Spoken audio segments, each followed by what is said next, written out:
Forever Begins Now by Jahvan the Hooligan. Chapter 1, First Steps. I'll never forget this day. January 17th, 2023, Liberation Day for me. I spent the last month in the state of Tuscola, not the fun part neither, the northern region, right where the Polex Desert starts, Cass City, a small city of 500,000 to 700,000 residents in the northeast section of Tuscola, a 7-hour drive from Bad Axe, Huron. If the company was going to send me to an outpost, I would have preferred for them to have sent me there. It's still a desert city, but the nightlife was a bit more fulfilling, shall we say, than Cass City. But unfortunately enough for me, the company doesn't have an outpost in Bad Axe. Don't get me wrong, Tuscola is a wonderful state. I will miss the trips to Bayport during weekend furloughs to hang out at the beach off the Saginaw Bay. Some of the best perch fry dinners known to man could be ordered at the Raft Bar. But I'm a product of the state of Wayne. We move a little differently than the folks up here. I wanted to take up residence at the company headquarters in the city of McFarland. In order to do so, I had to get promoted. I was here to train a legion of locals who had joined the company outpost in Cass City. Mission accomplished. I've earned my promotion. McFarland is in Portneuf province, not exactly the state of Wayne, but it's close enough. The province is bordered with the state of Wayne on the south and the west as well as the east, and that works fine for me. Headquarters was nice enough to get me a ticket on the IRT. I would be there in 1 hour and 56 minutes, which beat the hell out of the 33-hour drive. This was an economy ticket.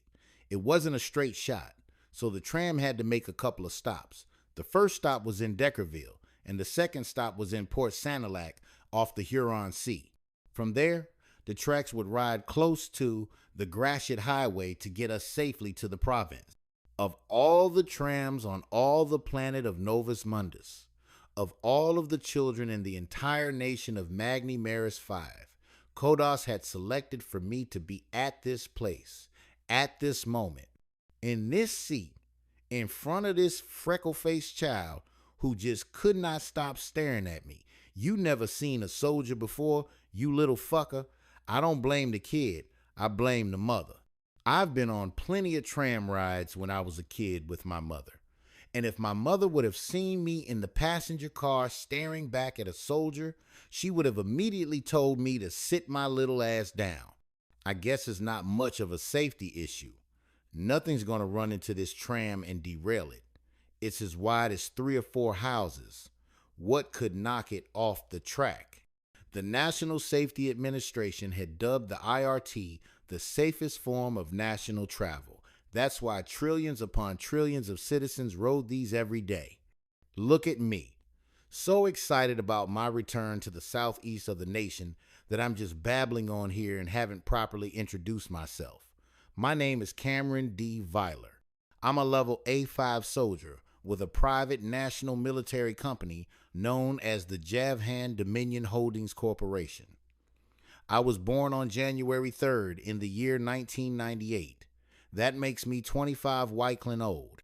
You may or may not know that the dominant political structures in the nation of Magni Maris 5, hell, the planet of Novus Mundus for that matter, are jade, azurite, lepidolite, jasper, and citrine. Because of the vast population of the planet, disagreements are a common thing. Most national governments, including my own, operate on a multi-partisan political tier. Despite conflicts these political factions may have with one another, so many national militaries are divided into the various political classes. Along with the national militaries, there are hundreds of thousands of privately owned military companies, including the one that I work for, the Jahvan Dominion Holdings Corporation, which serves Jasper. I joined the JDH 2 years ago when I was 15 Wyclin, the national legal age to enlist in military service. Initially, I joined the 313th MM5 Wayne Central Division. After a weekend furlough home in the city of Inkster and a return to a random urine test, my career with the 313th was short-lived.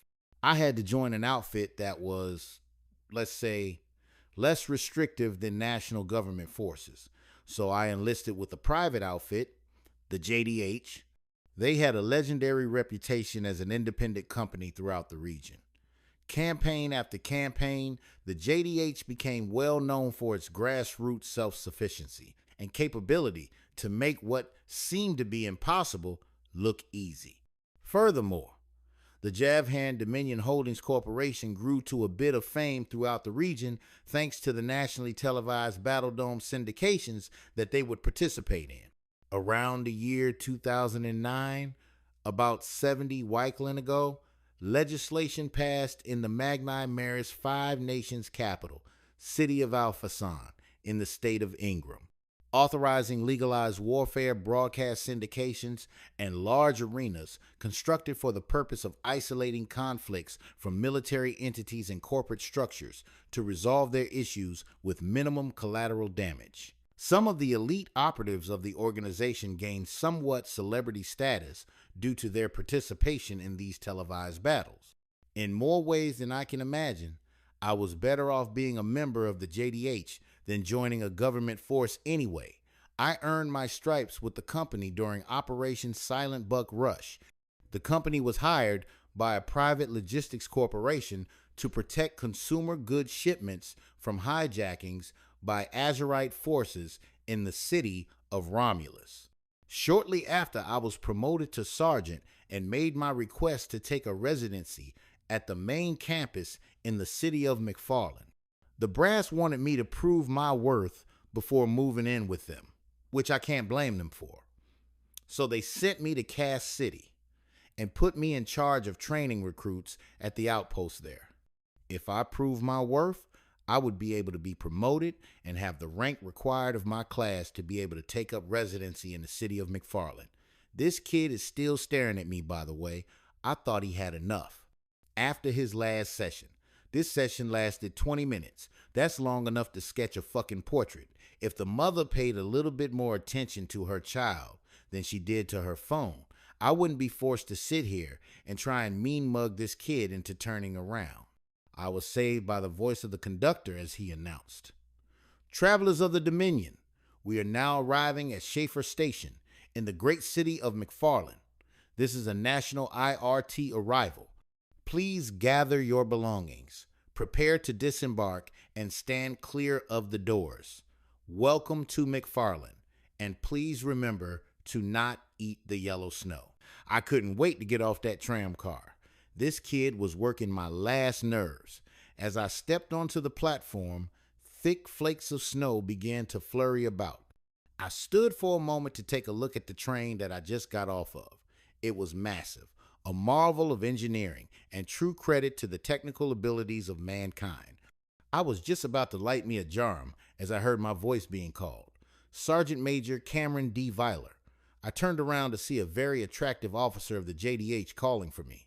I stood at attention and gave her a crisp salute. "Executive Officer Coco Lawhorn, I work directly under Colonel Doyon Dutoro Rand. I'm here to get you acclimated with your new environment. Let's get you off this snowy platform and into a warm Humvee."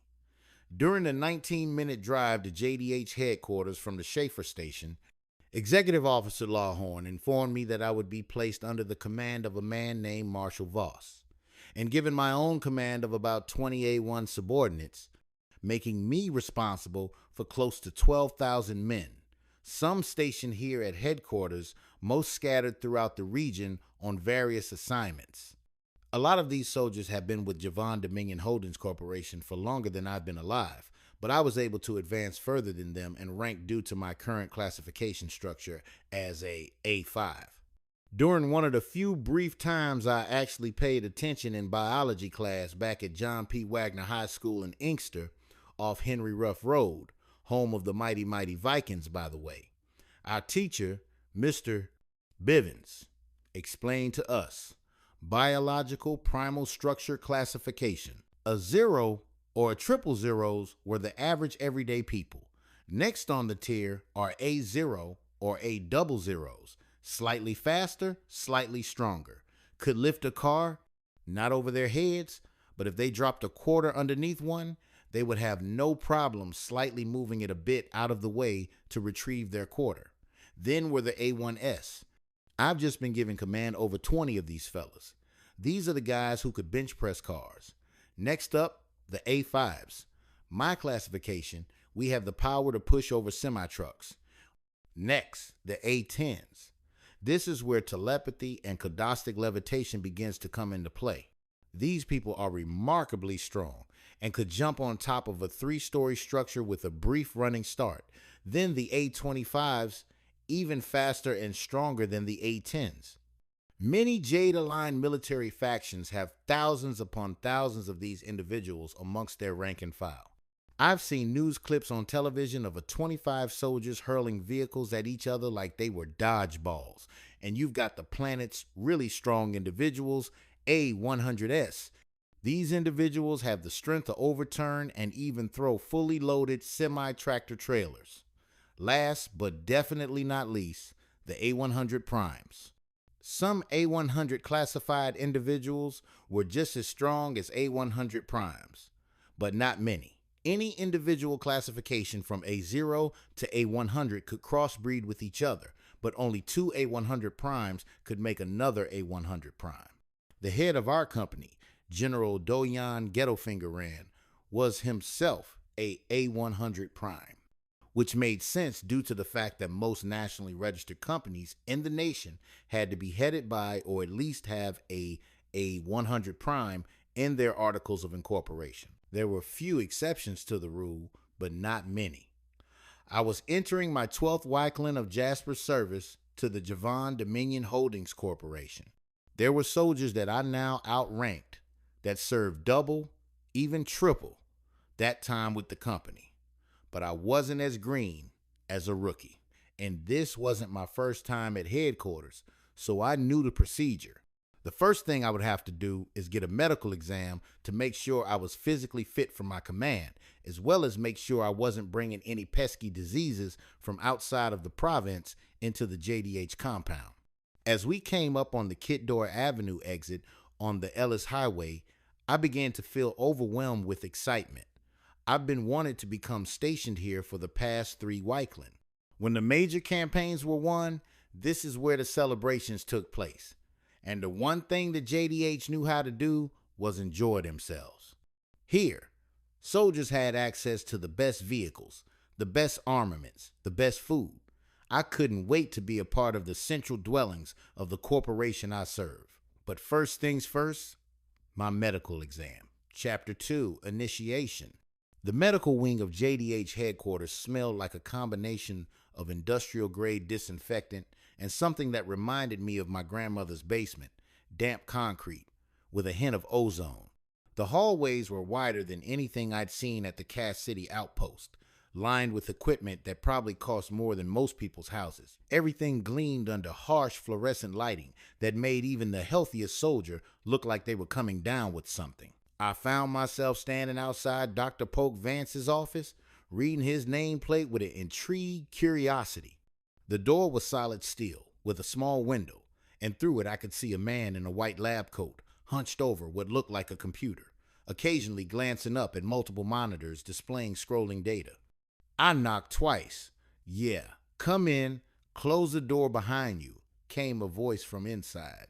"Door's open." "Well, it should be open. If it's not open, then I need to bottle up the rest of this beverage and sell it on the black market." He never looked up from his computer screens as I pushed the door open and stepped inside. "Doctor." Vance stared at his computer with a slight smirk. He was maybe 150 Wyclan old, with graying hair that looked like he'd been running his hands through it all morning. His lab coat was wrinkled, and there was what appeared to be a coffee stain near the left pocket. Sergeant Major Cameron D. Viler, I presume.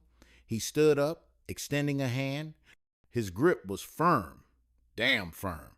"I'm Dr. Polk Vance, head of the science division here at JDH. Welcome to the big league, soldier." "Thank you, sir." "Ready for my examination?" "Yeah, I get that a lot around here.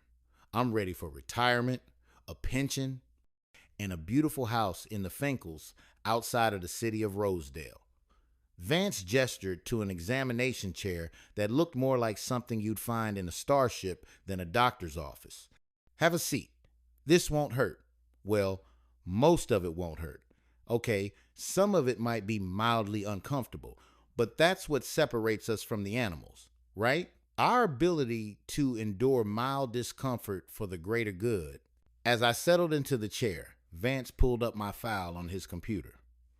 Let's see here. A veteran of Operation Silent, Buck Russian Romulus. Almost 13 grand of JDH service. A 5 classification, confirmed at birth. That's good. That's very good. Means your parents didn't have to deal with any surprises during your terrible twos. Can you imagine? Honey, little Cameron just threw his toy truck through the neighbor's window and their wall. He attached what looked like sensors to my arms and forehead. Okay, my little guinea pig, I know what you're thinking. As Dr. Vance, why do I need a medical exam? They already know I'm an A5. Well, my inquisitive friend, we're not just checking your classification today.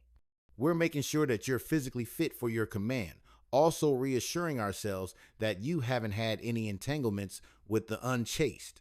I asked one guy for a urine sample last week. He melted the plastic cup. You don't know a woman named Dana, by the way, do you? We're also making sure you haven't had any, shall we say, evolutionary experiences since your last physical.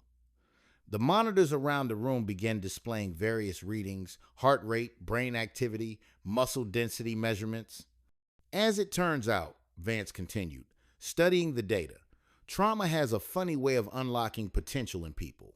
Get thrown off a building, survive an explosion, lose someone important to you in a particularly dramatic fashion, boom, suddenly you're bench pressing semi-trucks. The human body is remarkably adaptable when it absolutely has to be.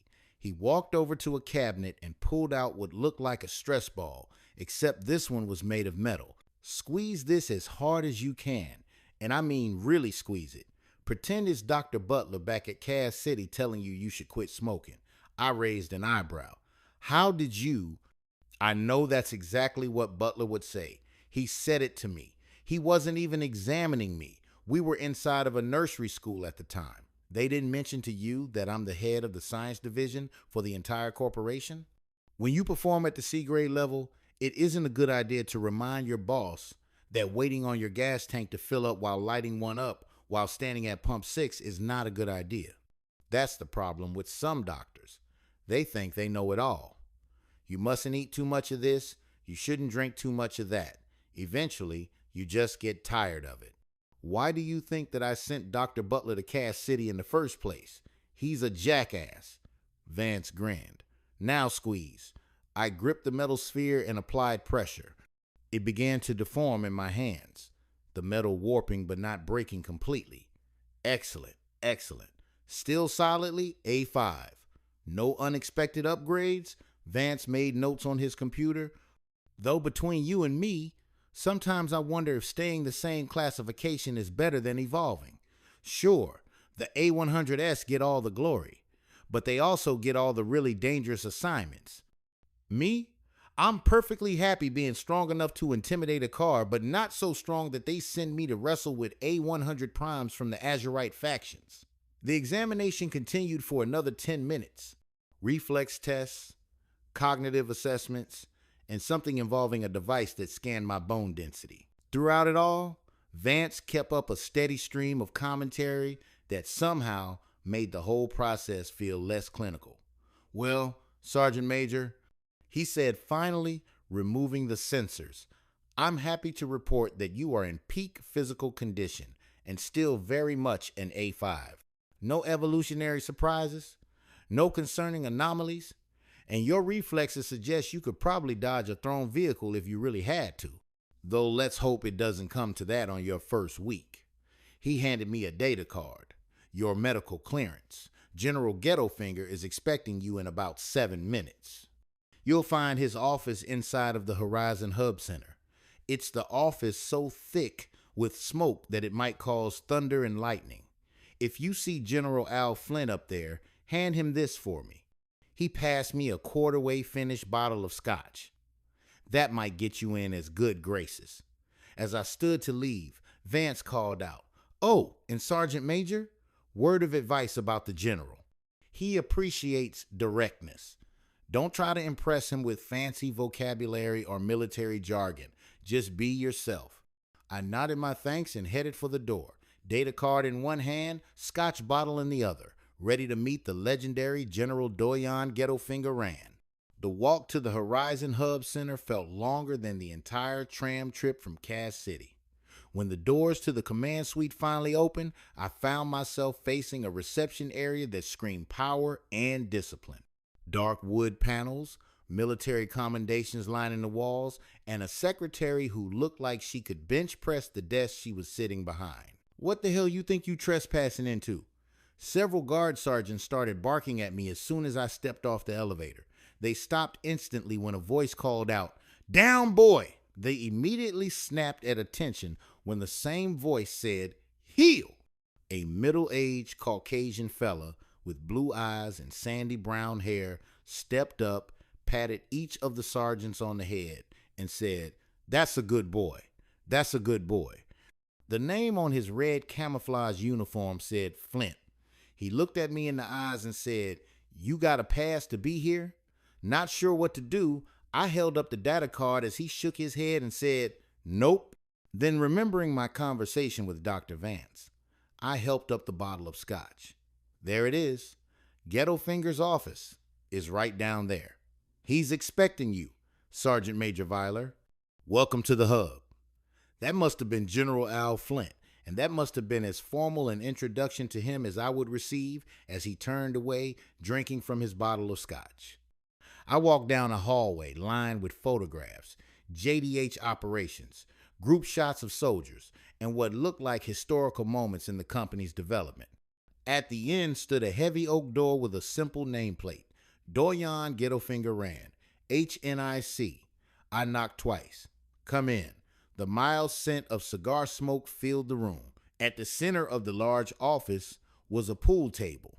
Along the walls that didn't face windows were various military tactical installations, with several officers occupying seats monitoring situations going on throughout the province. A Lipton Pure Leaf iced tea and an ashtray with several unfinished cigars sat on the desk. Behind that desk sat General Doyon Ghettofinger Rand, reviewing what appeared to be personnel files. His bald head reflected the afternoon light, and his perfectly groomed goatee gave him a distinguished, almost regal appearance. He wore red camo fatigues, and I could see the grip of a sidearm holstered under his left arm. He looked up from his files, deep eyes studying me with the intensity of someone who'd seen too much combat and made too many life or death decisions. "Sergeant Major Cameron D. Viler." He stood up, extending a hand. His grip was firm but controlled. He knew exactly how much pressure to apply. "Have a seat, soldier." I settled into the chair across from his desk, maintaining proper posture. General Rand leaned back in his chair, putting his finger to his chin in what appeared to be a habitual thinking gesture. "So tell me, Cameron, can I call you Cameron? What do you know about the Jahvan Dominion Holdings Corporation?"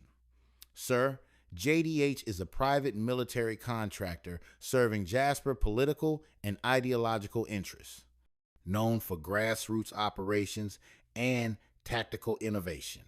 "McKay," he nodded slowly. "That's the textbook answer. But let me ask you this. Why do you think we exist? What's our real purpose?" I hesitated for a moment. This felt like a test. "Sir, I believe that JDH exists because sometimes, rather than depending on the government, private citizens can get the job done with more efficiency, with that special personal touch that can only come from a hand that serves its community rather than be served by it." A slight smile crossed his face.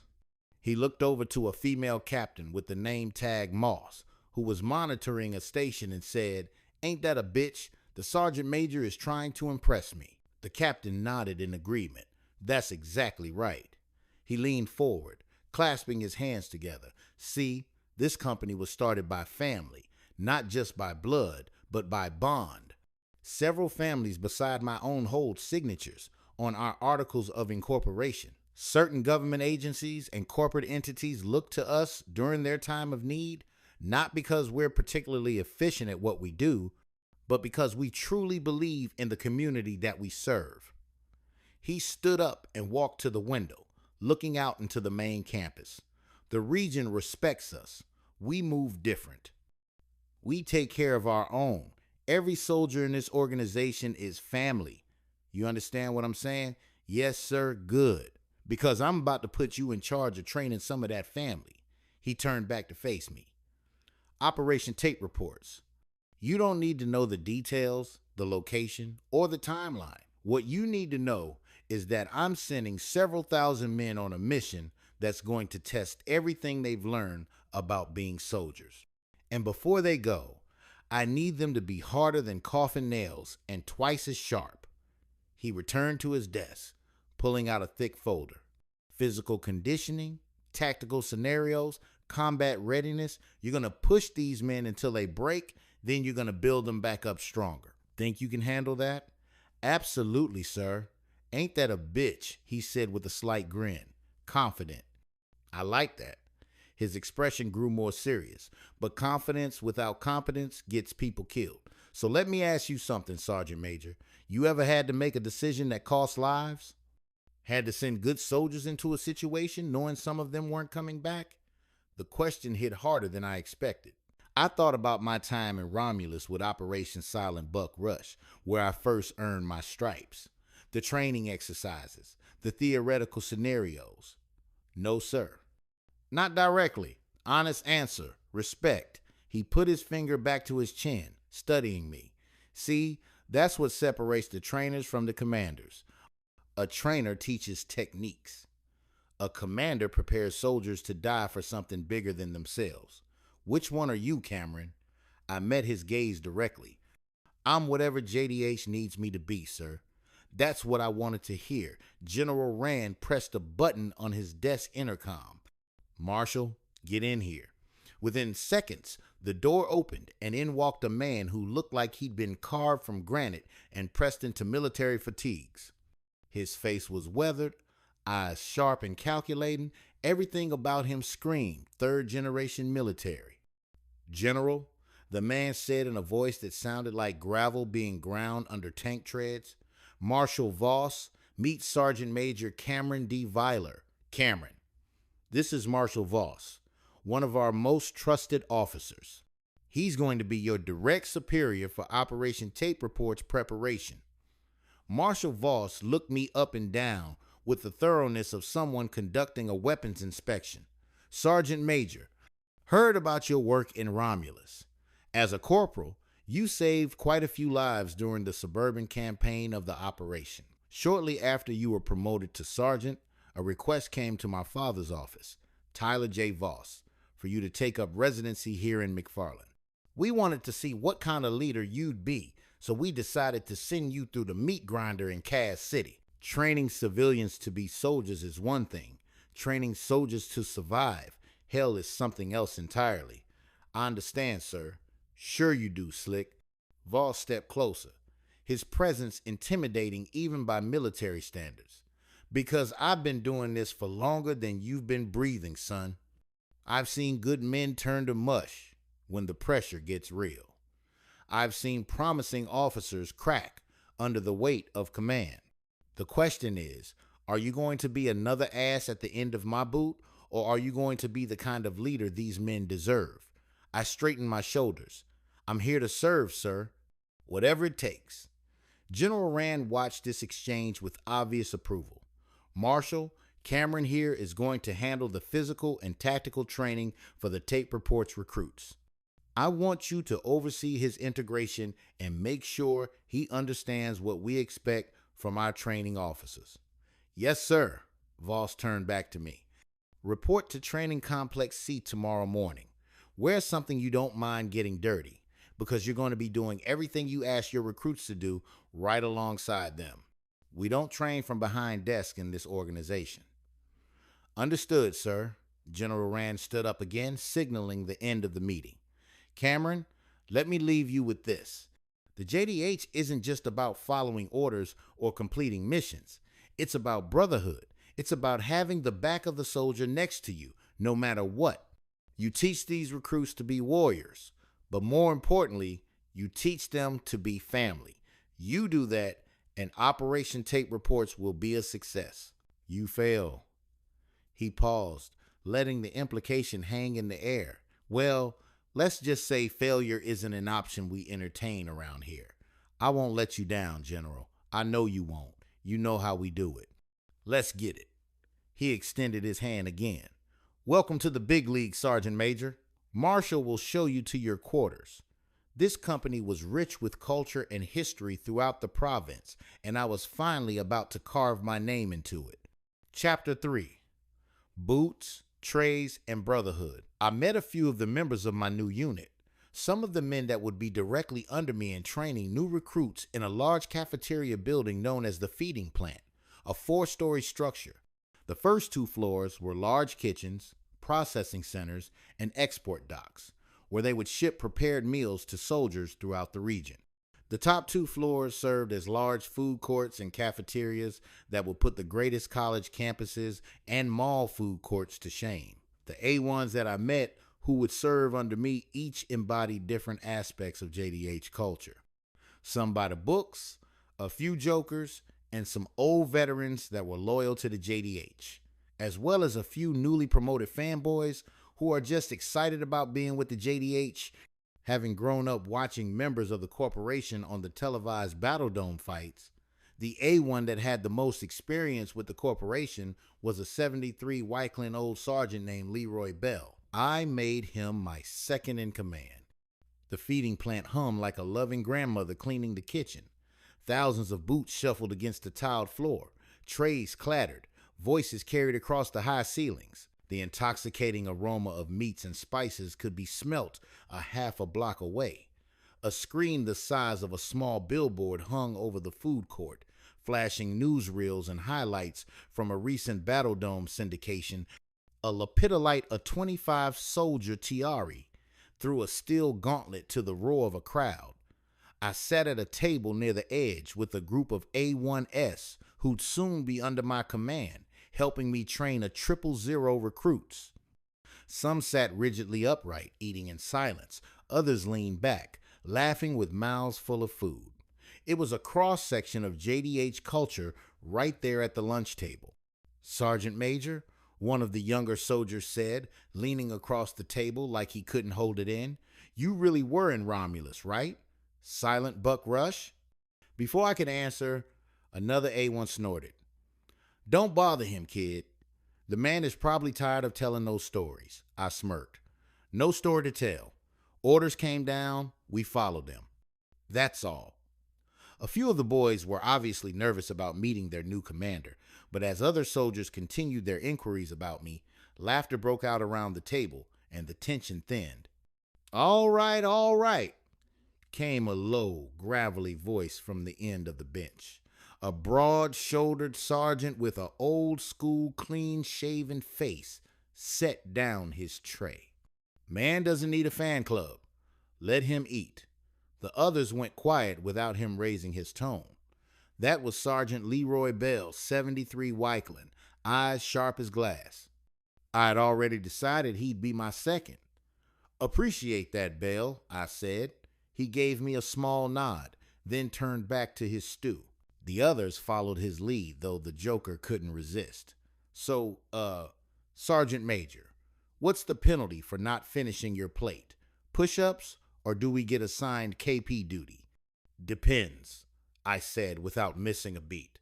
Which one of you wants to be the example? After lunch with my men, Marshal Voss assigned me my own personal vehicle and decided to have me drive him through the streets of McFarland to get better acquainted. Feel free to drive wherever you want, take in the sights. Just let your nose do the leading, he said as he got in the passenger seat of my new red Humvee with JDH insignia. As I began my cruise through the snowy streets of McFarland, Marshall pulled out a photograph of his father and showed it to me. You ever see this man on the Battle Dome syndications, Sergeant Major? I never watched much television back home in Inkster, sir. A lot of my family and friends would watch the Battle Dome syndications. I always preferred to participate in the game rather than watch it. That makes you a rarity in this nation, son. One of the few lucky millions smart enough to realize they've got a better purpose in this world. The handsome fella in this picture, by the way, is my old man, Tyler J. Voss. You may notice the family resemblance, he said, slightly gesturing to his face. The man was indeed a spitting image of his father. He and my uncle, Hank Voss Jr., helped found this organization.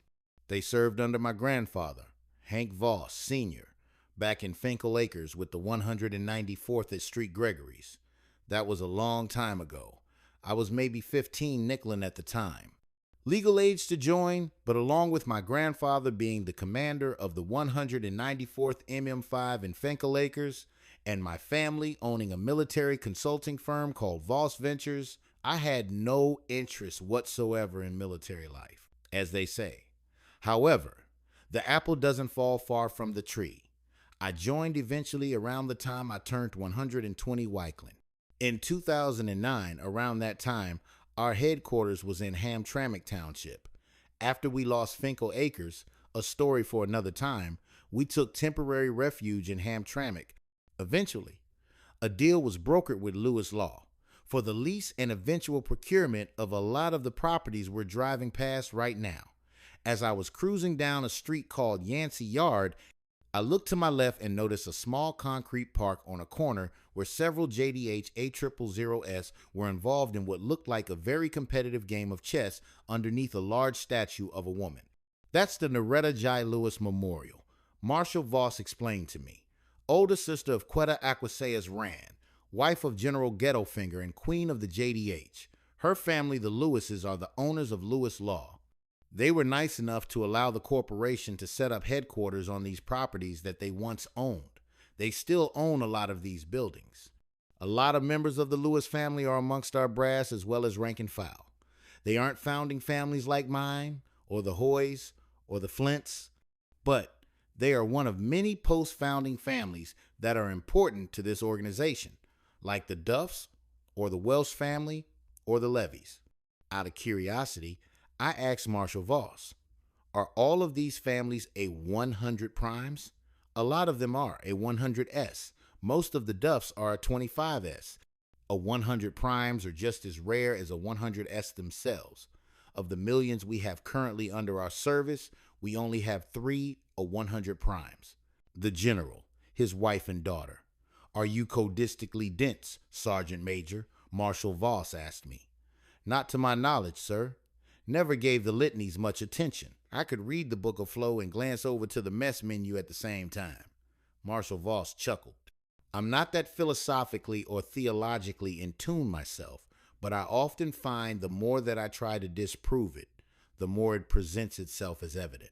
There are litanies that speak about a mark on the right hand. All of the Rand brothers have that mark, as well as Papa Duff. I think his son Joe might even have it as well. Each of those men have personally led us to the clean end out of some muddy shit. That's why a lot of the men are so loyal to these guys. They believe they're doing the will of Kodas. There are quite a few prophecies available at the Cedar Street Temple in Alphason that were written thousands of Wyclin ago that bear true to a lot of our men. Litanies involving the Dark Stranger, the Wise Uncle. I've seen shit during my service here that would turn your hair green, Sergeant Major. I gave Marshall Voss's words slight consideration as I continued my cruise through the streets of McFarland. As I turned right on Pitt Street, Marshall Voss ordered me to pull over across the street from what appeared to be several blocks of JDH deployment facilities and barracks. He turned to me and said, I'm guessing you made Leroy Bell your second. Affirmative, sir, I replied. He pulled out his phone and called Bell. Meet us on Pitt Street, and hung up. He pointed to a 4-story structure at the center of a block, right next to a deployment center that looks something like a large firehouse. That's where you'll be staying.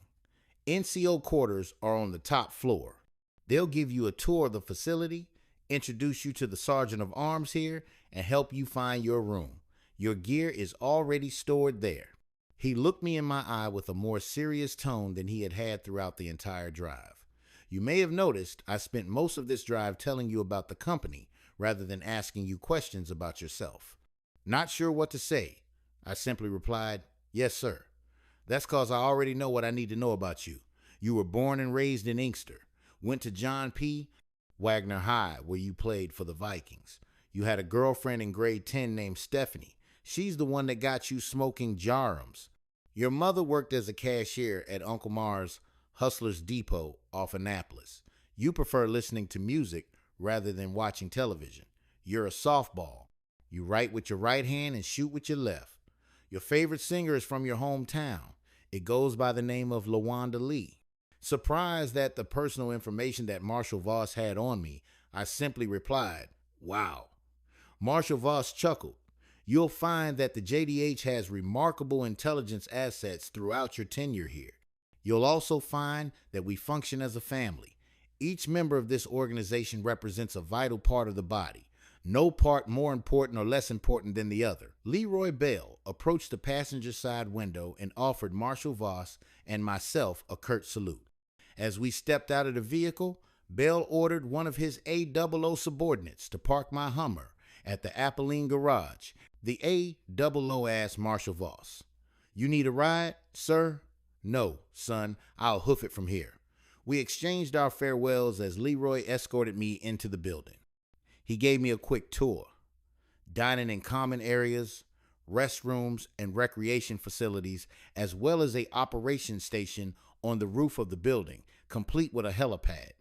Despite the cold, the men up there really seemed to be enjoying themselves as they worked. A little work from home incentive for some of our hard-working boys. Leroy Bell said with a chuckle as he showed me to my room. The bedrooms downstairs were large rooms with racks of bunks where hundreds of private and first class slept. Spatial availability based on rank and class. The top 2 floors had dozens of apartments for sergeants, quite spacious for studios. As he accompanied me as I entered my apartment, Bell said, "Wow, eventually I'll have a place like this when I get my shit together."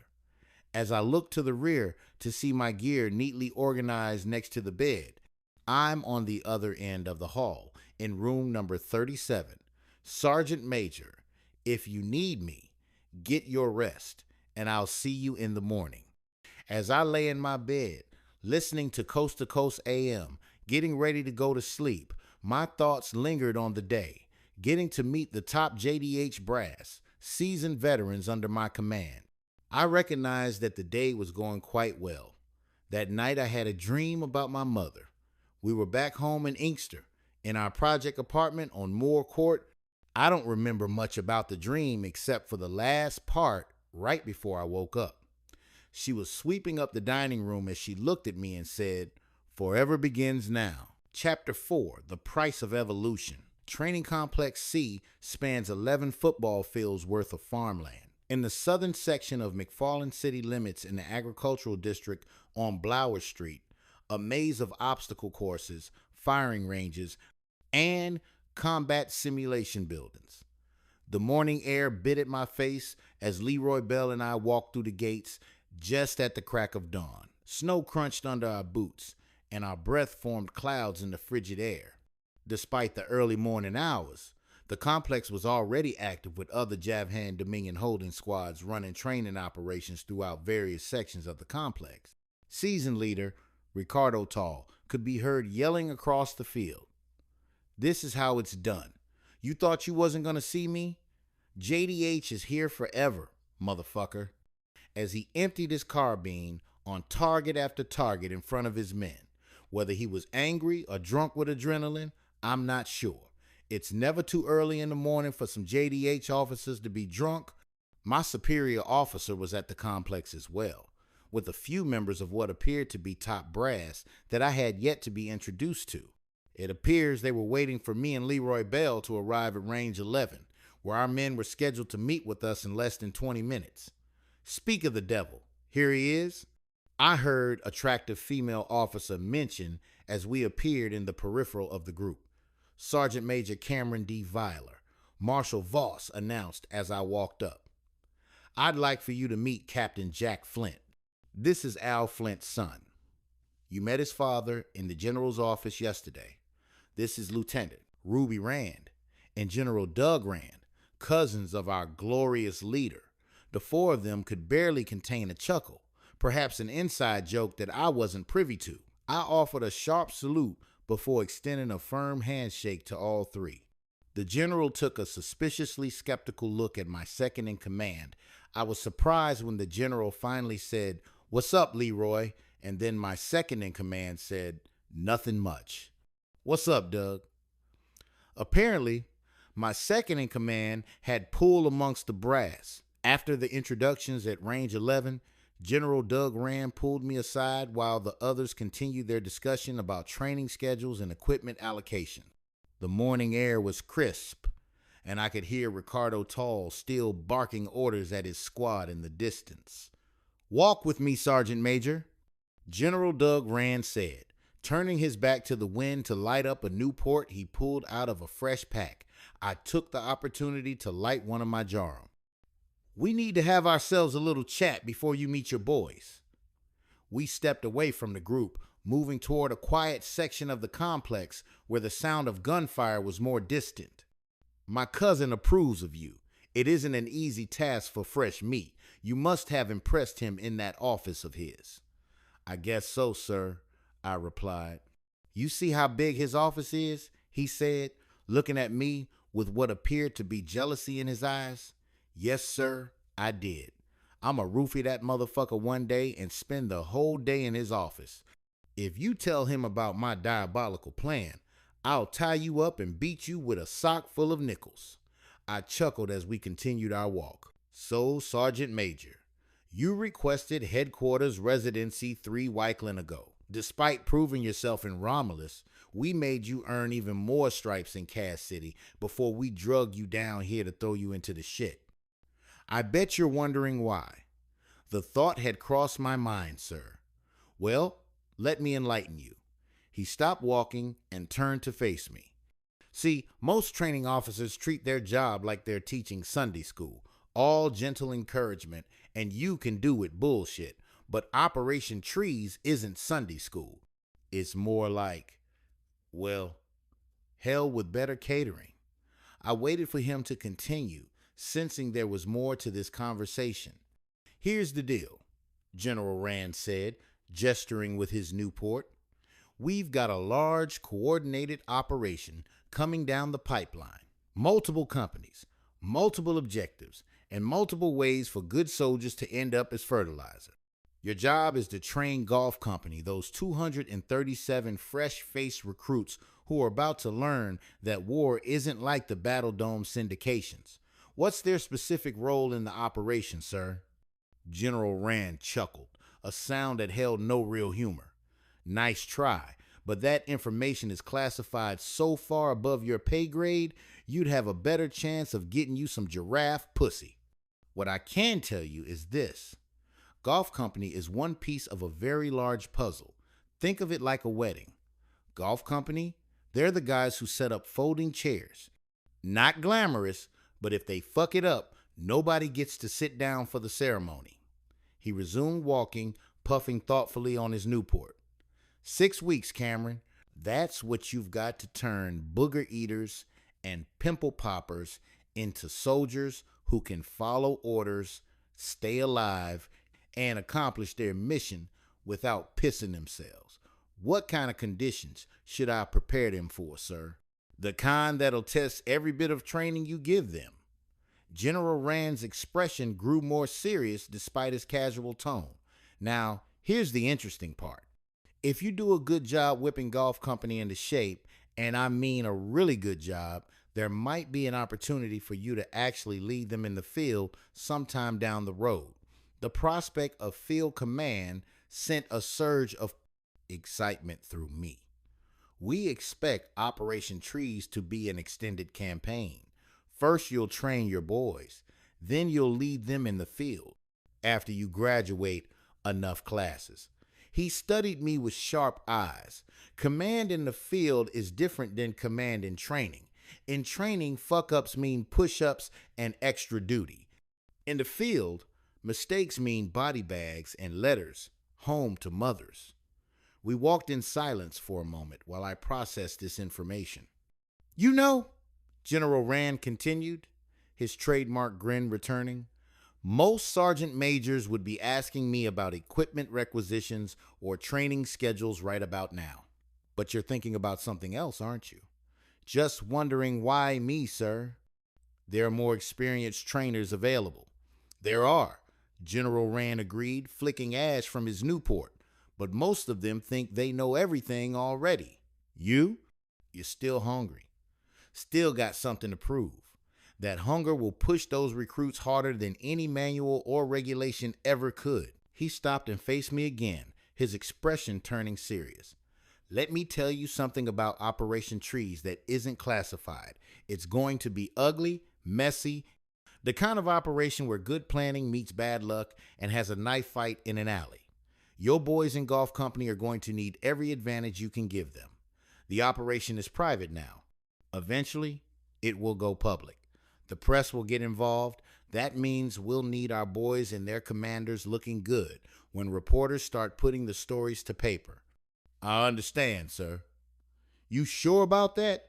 General Rand's eyes narrowed slightly, because understanding and living it are two different animals entirely.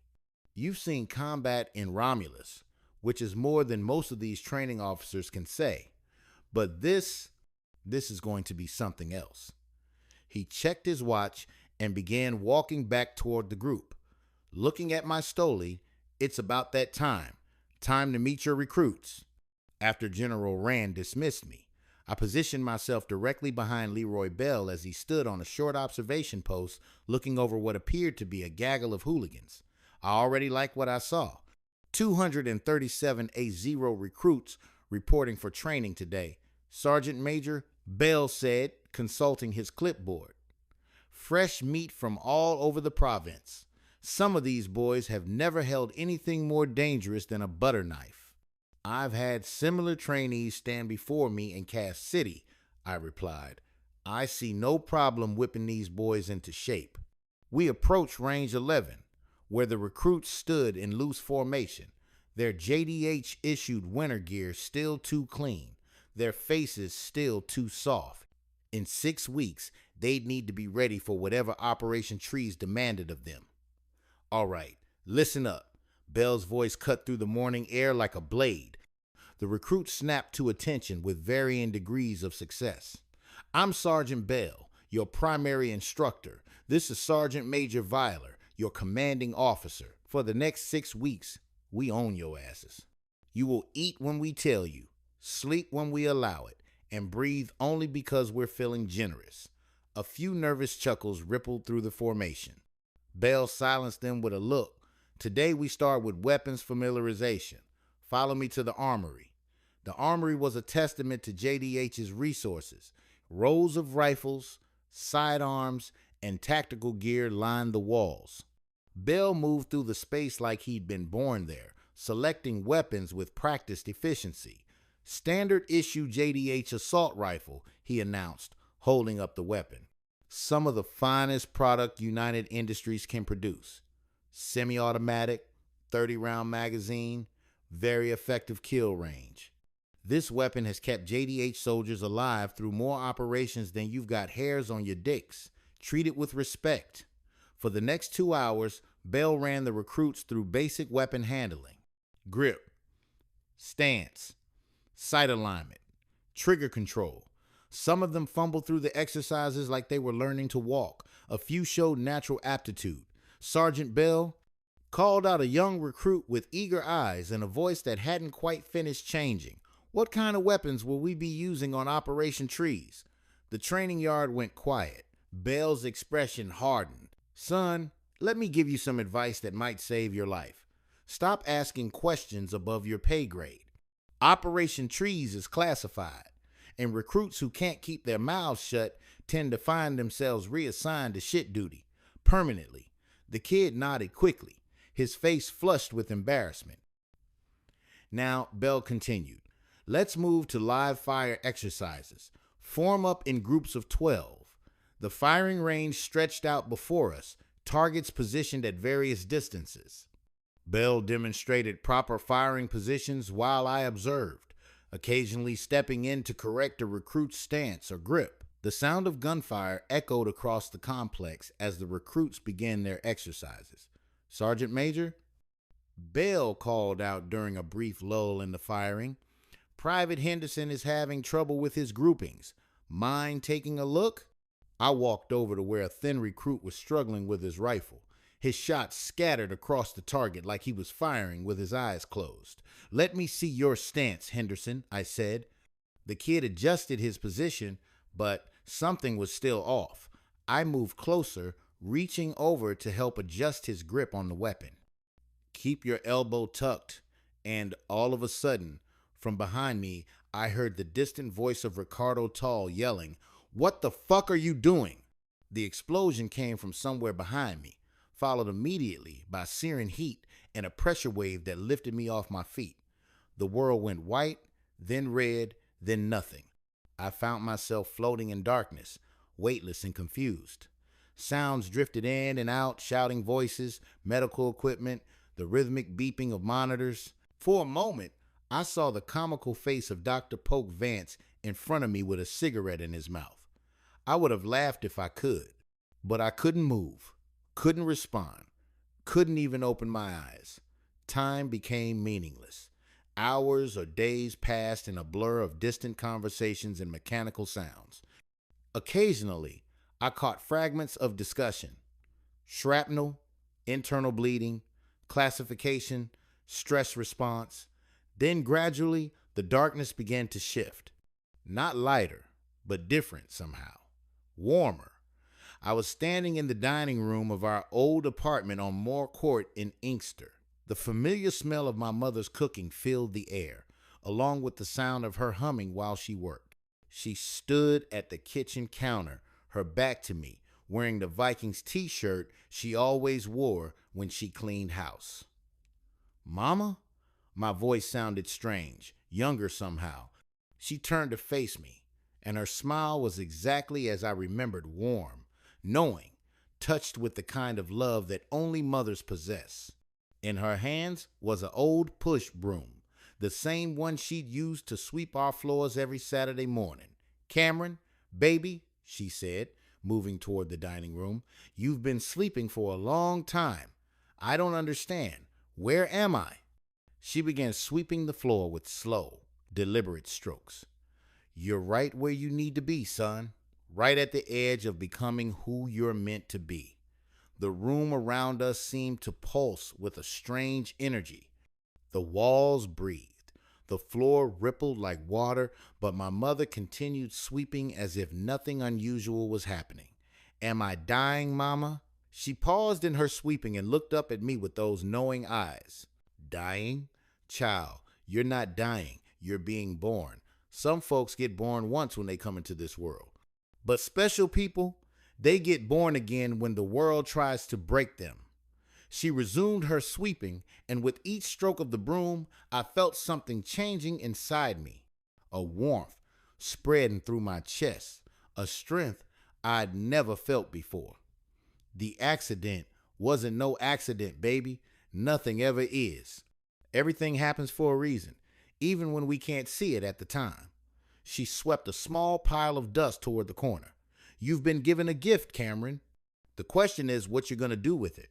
I could feel myself changing, growing stronger somehow. The sensation was overwhelming, like electricity flowing through every nerve. "I don't know if I'm ready for this, Mama." She stopped sweeping and walked over to me, placing her warm hands on my face. "Nobody ever is, son. But ready or not, your time has come."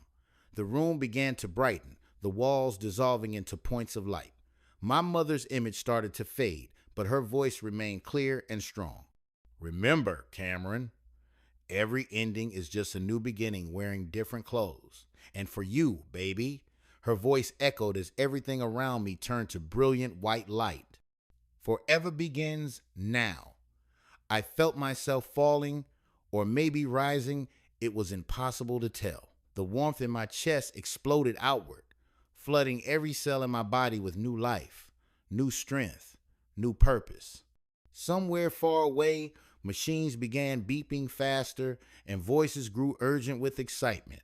But all I could hear was my mother's voice, fading into the distance like a song carried on the wind. Forever begins now.